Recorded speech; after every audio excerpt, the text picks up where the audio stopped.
Every day wake up before the dawn, trading the stocks instead of cooking on. The raven flies, searching for success. No apron, just a new kind of stress. Chasing dreams in the city lights gleam. Numbers and charts is the new regime. Så det den her er rigtig, rigtig god til, og det som jeg kigger på lige nu, i forhold til Bitcoin. Den her zone, den er virkelig kompakt. Og vi har en exceptionel lang blå zone. Og vi har nu en ekspanderende volatilitet. Der kommer til at ske fyrværkeri på Bitcoin inden for den næste døgn. Om det er blodrødt, eller om det er knaldende grønt, det er stadigvæk for tidligt at sige. Vi har røde moves nu. Jeg vil sige, umiddelbart efter sådan en omgang her, så starter vi med det falske move. Så er vi nede og finder likviditet, og så kommer vi til det, jeg forventer at se. Bonusinfo. Men vi har, jeg forventer det, man kalder en power of free. Fjerner de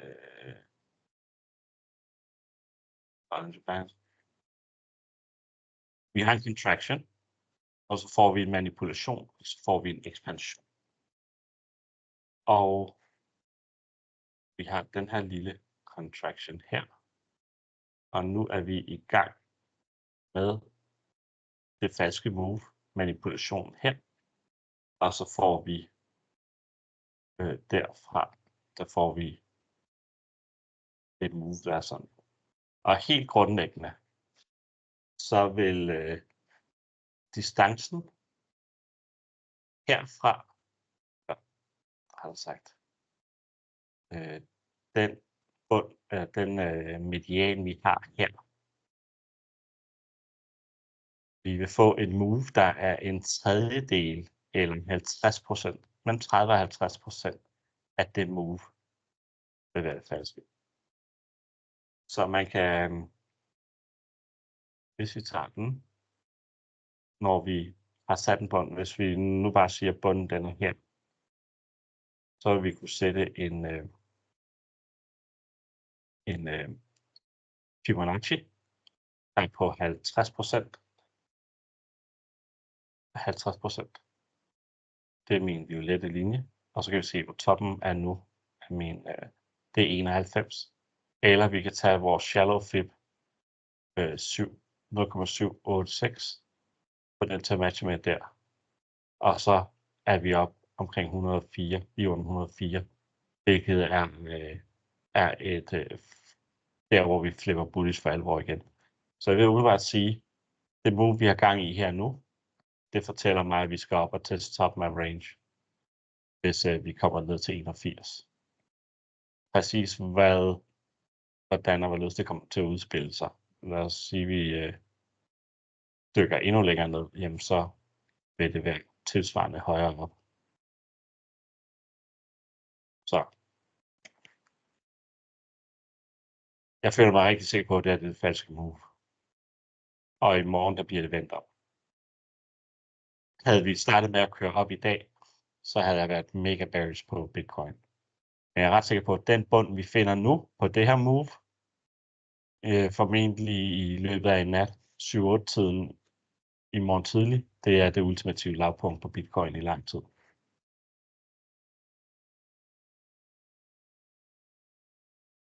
Bonusinfo. Tak.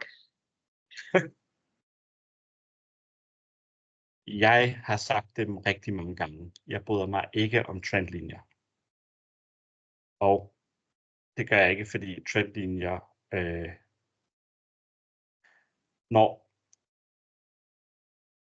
hvis du går på casino og spiller roulette, så fortæller de dig, at du har 50% chance for at vinde på rouletten, hvis du spiller sort eller rød. Så hvis du spiller på sort, og du taber, jamen, så skal du bare doble din indsats, indtil du vinder, fordi så vinder du det hele tilbage igen. Problemet er bare, at du har et lille tal, der hedder 0, som er grønt, og dermed så er dine odds lavere. Men den information, du får der, den har casinoerne sørget for, at du har fået. Og det er det, der gør, at du har en falsk forestilling om, at du har en god chance for at vinde på rouletten. På samme måde, så lærer man om trendlinjer som det første. Og det vi har haft her, det er, vi har en opadgående trend med higher lows.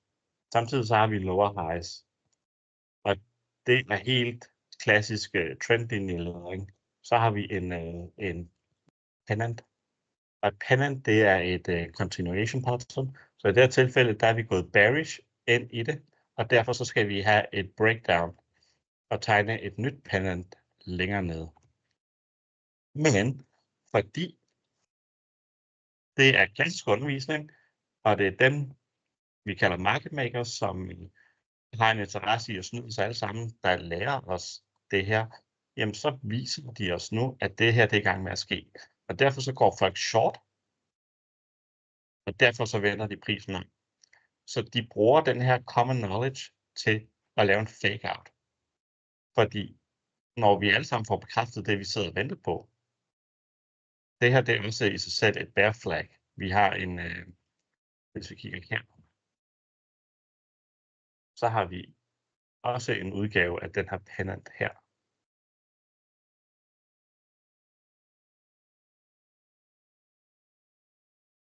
Og der hører man så en klassiker, at det er et bear flag, og længden på flagstangen matcher et target. Så nu sidder alle dem, der lytter til Carl the Moonboy, som bliver betalt af en kryptobørs for at få folk til at trade, de sidder og har et bearish target her, som også matcher noget her. Jeg tænker i virkeligheden, at vi kommer ned nu og får folk til at komme i det, men inden at vi rammer deres forskellige targets, det her det kunne også være et target, fordi det er en swing low. Vi har en swing low her, som man vil jagte likviditet ved. Så vi har de her som oplagte targets, hvor der skal likvideres. Common learning viser, at vi skal gøre det. Så det sidder folk, og nu lokker de folk ind i tanken om, at det vi har lært, der skal ske, det er i gang med at ske. Vi kommer ikke fucking herned til. Lige nu, der er alle de her nye retail-sager, de er i gang med at tage bukserne af. Og de mærker et eller andet hårdt pres op bag, inden at det her det sker.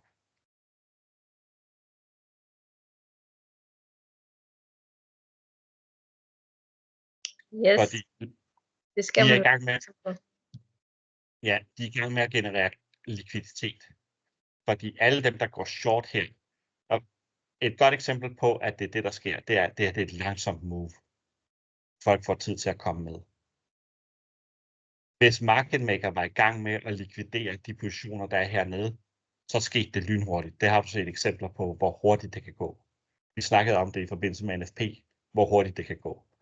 Så hvis market maker vil ud og tage den likviditet, der ligger her, så gør de det. Nu vil de have os til at tro, at det er der, de skal hen. Så derfor kommer vi aldrig helt derhen. Folk får tid til at komme med. De får tid til at komme med det. Og vi kommer som minimum op og tager det her punkt. Og hvis vi skal ned, så sweeper vi, hvis vi i virkeligheden skal herned, så sværger jeg på, at vi kommer til at se sådan noget der. Og det er derfor, at de lidt mere clever trader, de snakker om, at vi skal ind på retest. Vi skal ikke tage breakout, men så er alle de her, der har alarmer på den her trendlinje, når den bryder, så skal de til. Og så er de lidt mere konservative, de tager på en retest. Fordi det giver mening, fordi så er du ikke taget på den der. Fordi det her, det er at skabe likviditet. Uanset om vi skal op eller ned, så er det her skabelse af likviditet. Og vi starter med det falske move. Vi starter altid med det falske move. Fordi hvis ikke vi starter med det falske move, så er det dem, der har interessen, der skal skabe likviditeten selv. Eller så er de selv likviditeten. De vil ikke være likviditeten, så de skal have lukket nogen til at være på den forkerte side. De kan ikke købe, hvis der ikke er nogen, der sælger. Og de kan ikke sælge, hvis der ikke er nogen, der køber. Så de lokker nogen til at vi købe, eller lokker nogen til at vi sælge. Det er en rigtig god pointe. Og det er også derfor, at jeg hellere vil kigge på trendlinjer på RSI. Fordi hvis vi tager den her oppe, så har vi effekten. Nu har jeg lige fortalt tidligere om, hvordan at vi kan have høj volumen, uden at det bevæger sig. Og vi kan have stor effekt via volumen, uden stor effekt på prisen. Men vi kan have lav effekt på prisen, der har en stor effekt her. RSI fortæller Relative Strength Index. Ikke? Det fortæller os, hvad energi, der er lagt i det her. Og derfor er sådan nogle ting her vigtigere.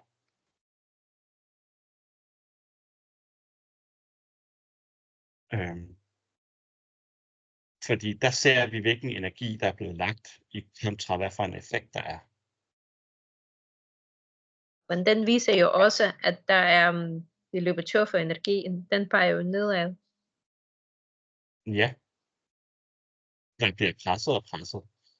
Lige nu, der har vi, hvis vi kigger her, vi har en balance, men vi kommer til at sætte en top hernede et sted. Og så er det, at en divergence kan give os en forskel. Når I prøver at se, det er sådan en situation her, hvor en hidden divergence vil give rigtig meget mening.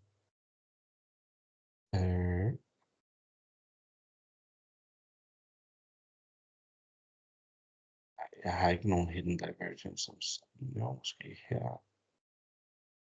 Ja. Det der. Vi har en 4-hour hidden divergence.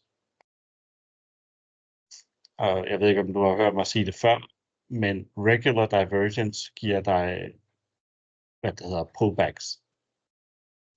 Hidden divergence giver dig swings. Ja, den har jeg ikke hørt før. Så en 4-hour hidden divergence, den fortæller umiddelbart, at det move, der kommer, det formentlig er falsk. Det understøtter min power free teori. Og hvis vi kigger på den her, jeg har ikke rigtig et trendlinje break endnu. Jeg vil umiddelbart forvente, vi har den her.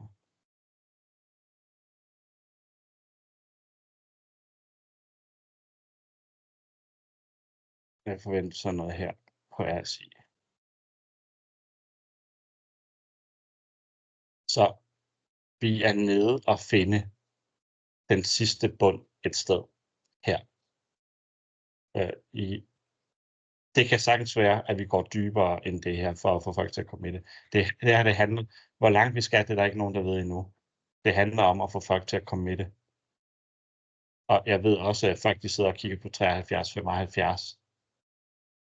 Så vi kan godt komme ned her. Og vi kan faktisk også sweepe den her, fordi det vil få folk til at tro, at vi skal derned, og det vil få at de sidste at komme med det. Men jo længere vi kommer ned, jo hurtigere kommer vi til at flytte op. Så jeg har umiddelbart bullish. Den her low, vi havde herovre på 78, den var dybt nok til, at jeg forventer, at det her det var den ultimative low. Hele den her struktur, jeg snakkede om med free spikes and don't house, den er udspillet i det her. Der er stadigvæk plads til, at den kan gå ned til de niveauer, som andre også kigger på, mellem 73 og 75. Vi har giraffen herover, som er den her zone. Der er en mellemlanding imellem Wyckoff akkumulering og en ny zone. Jamen, hvis jeg kigger tæt på den, jamen, så har jeg et niveau her, der hedder 75,5. Det er den absolut ultimative bund, jeg kan forestille mig.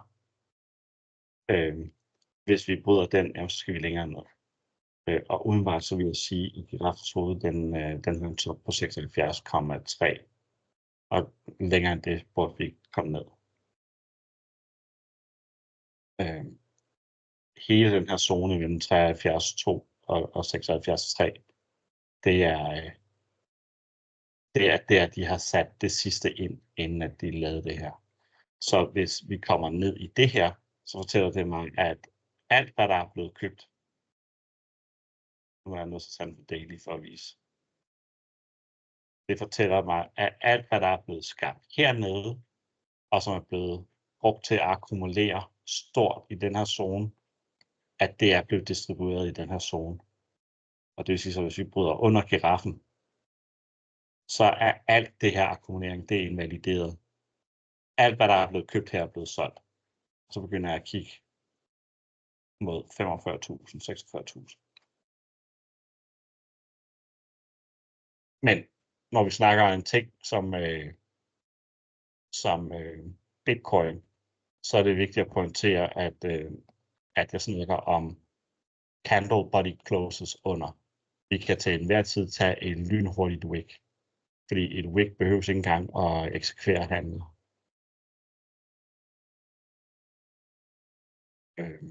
Og det vil få folk til at komme med det og gå i panik, hvilket er det, går efter. From the kitchen to Wall Street, hustle. A new game, new rules, ready to tussle. Yes, a raven's flight from pots to trade. A new life, choice we all made. On the move, don't look at magic fright. From cooking meals to betting all day and night.